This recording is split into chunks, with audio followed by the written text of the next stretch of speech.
Hello friends, welcome to Advait institute. तो आज हम लोग बिहार बोर्ड क्लास 10th के लिए जो विद्युत धारा चैप्टर है उसके 65 ऑब्जेक्टिव क्वेश्चन को लेके आए हैं।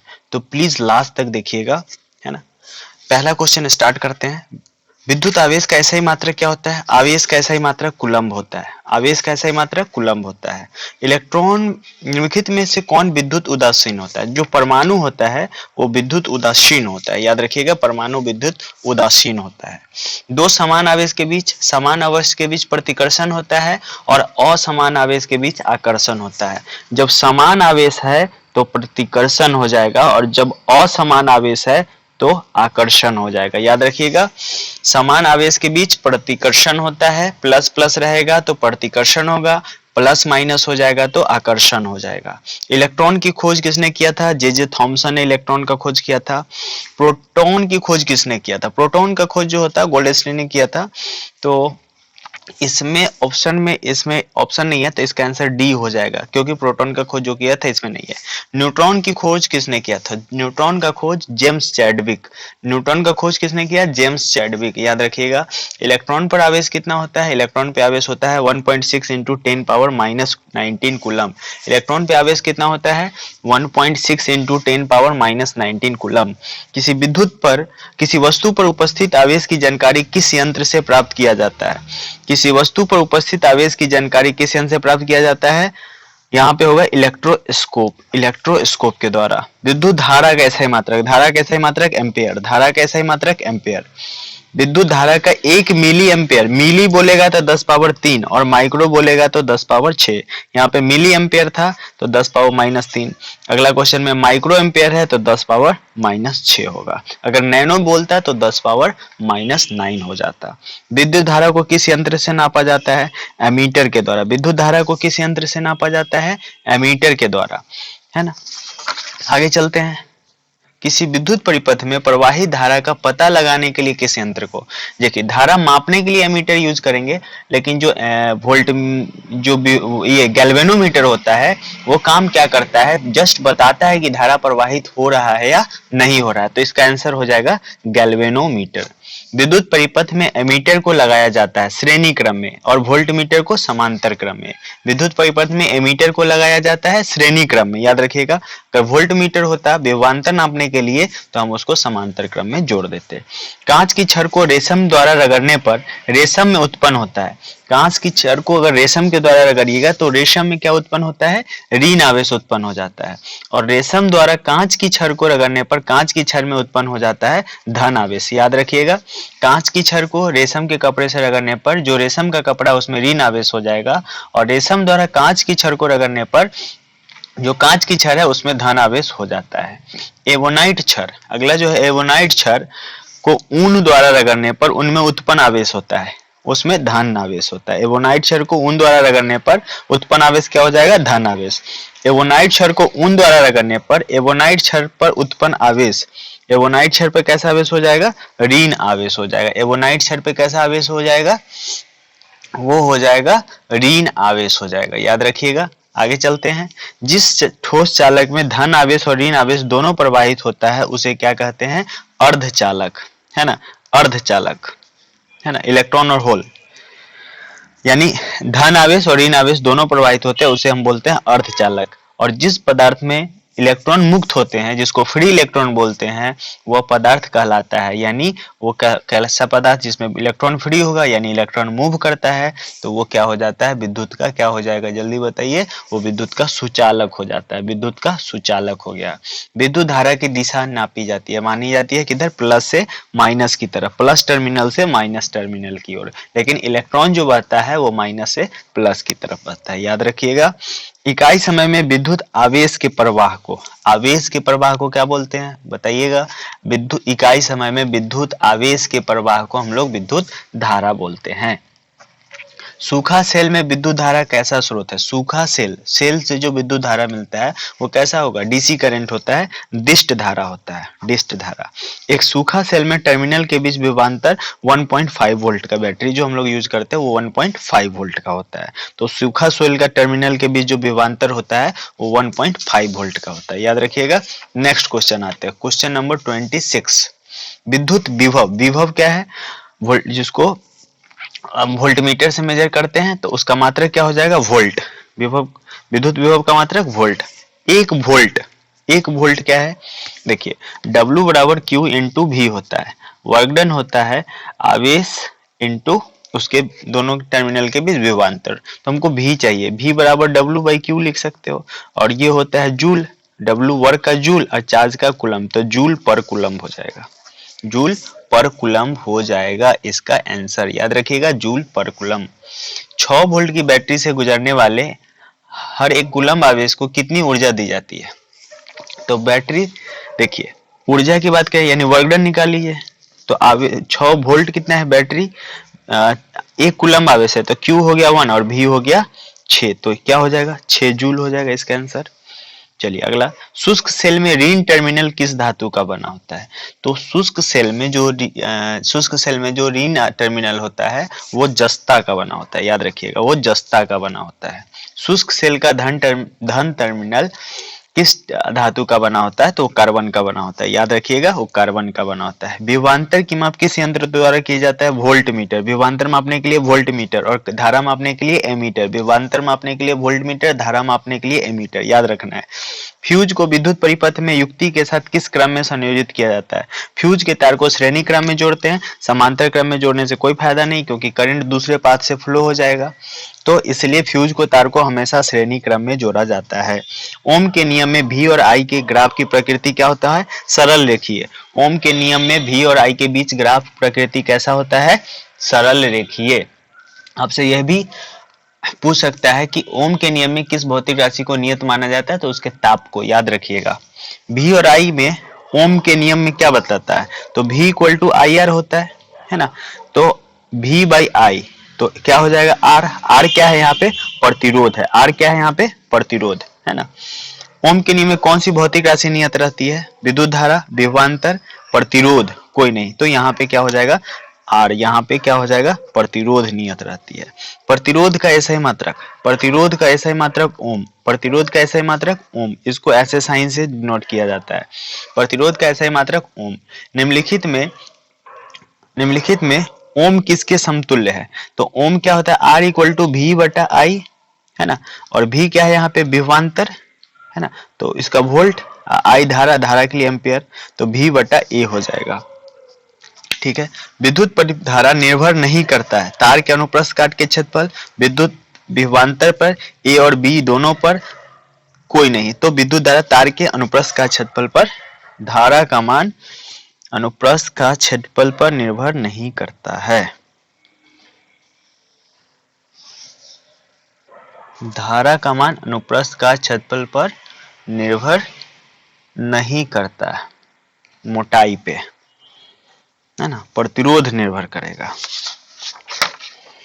किसी चालक तार का प्रतिरोध निर्भर करता है, किसी चालक तार का प्रतिरोध किस किस पे, चालक तार की लंबाई पर, चालक तार से प्रवाहित विद्युत धारा पर, विभवांतर पर। देखिए R जो प्रतिरोध होता है उसका फॉर्मूला होता है रो L बाई A।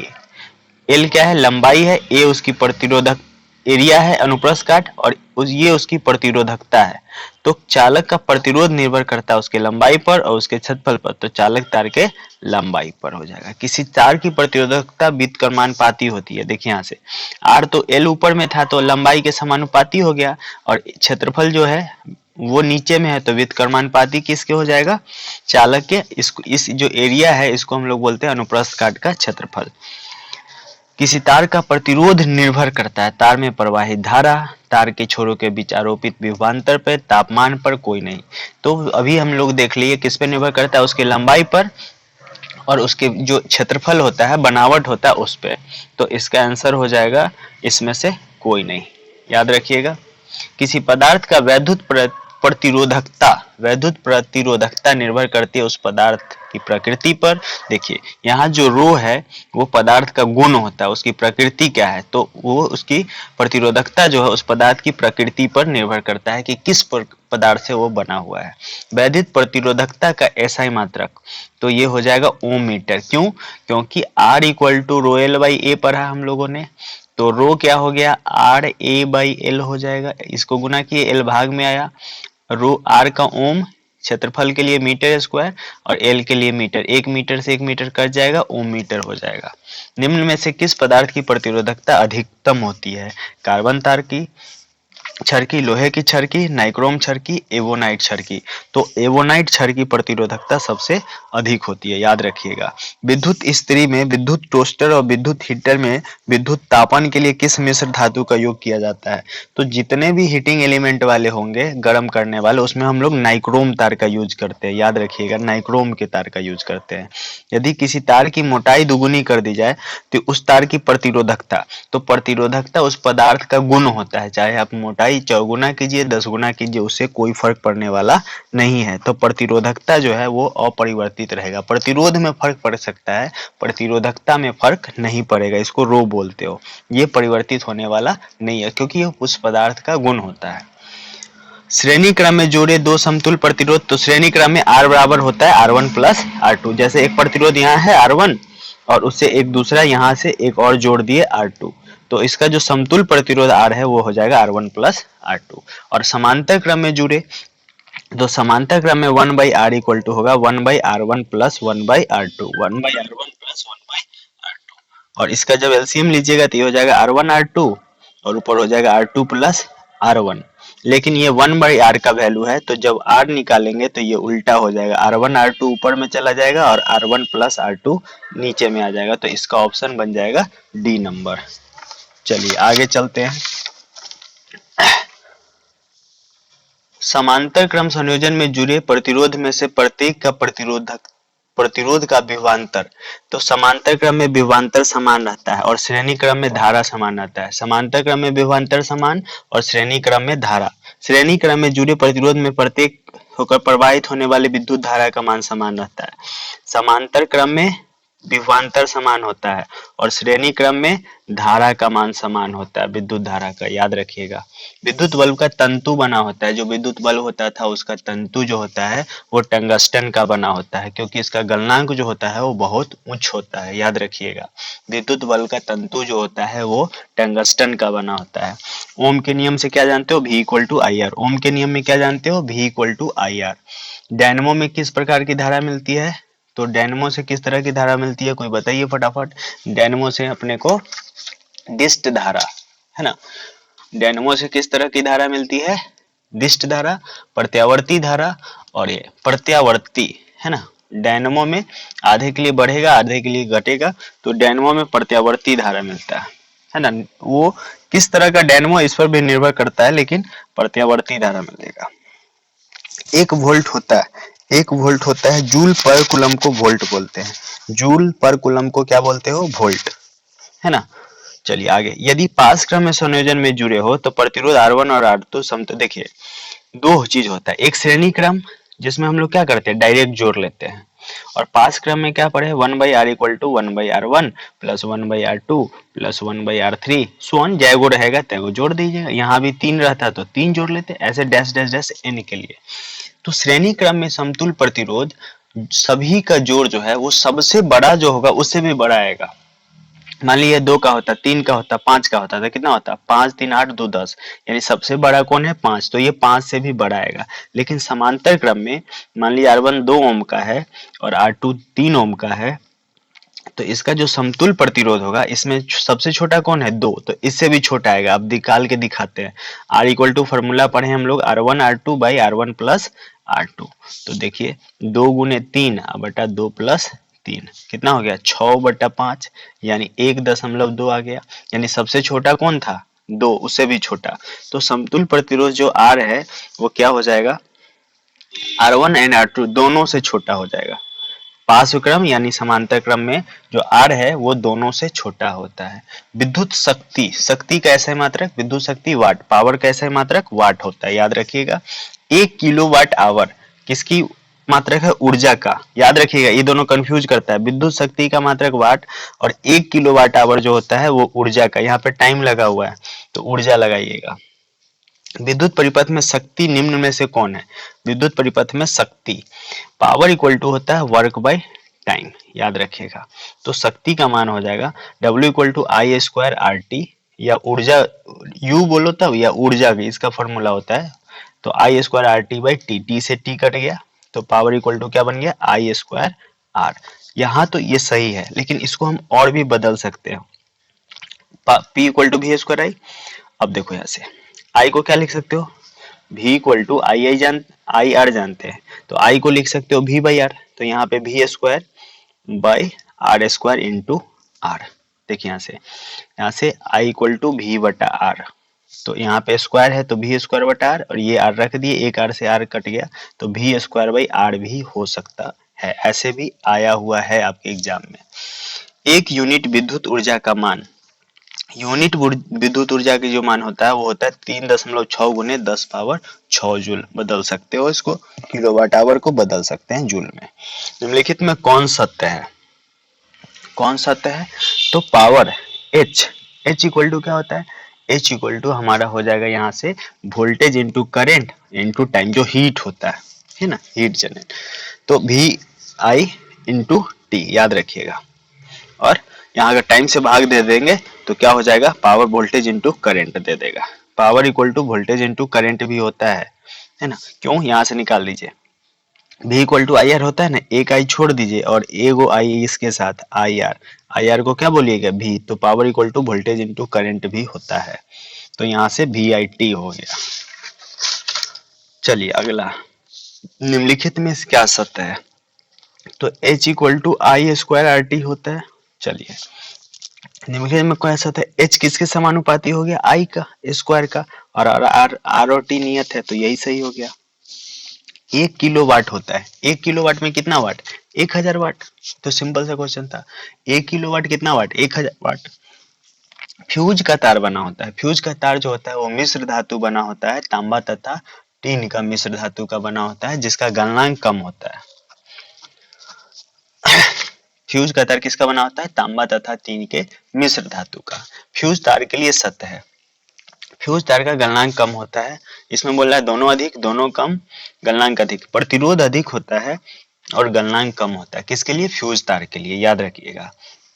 घरों में जो विद्युत परिपथ में लगी विद्युत युक्तियां संयोजित रहती है, वो कैसे रहती है, श्रेणी क्रम में, समांतर क्रम में, मिश्रित क्रम में। तो हमारे घर में जो विद्युत जो युक्तियां जुड़ी रहती है वो समांतर क्रम में जुड़ी रहती है। घरों में जो विद्युत युक्तियां जुड़ी है, बॉल पंखा जो भी हो, वो सारे हमको कैसा जुड़ा रहता है, समांतर क्रम में जुड़ा रहता है, जिसको हम पार्श्व क्रम भी बोलते हैं।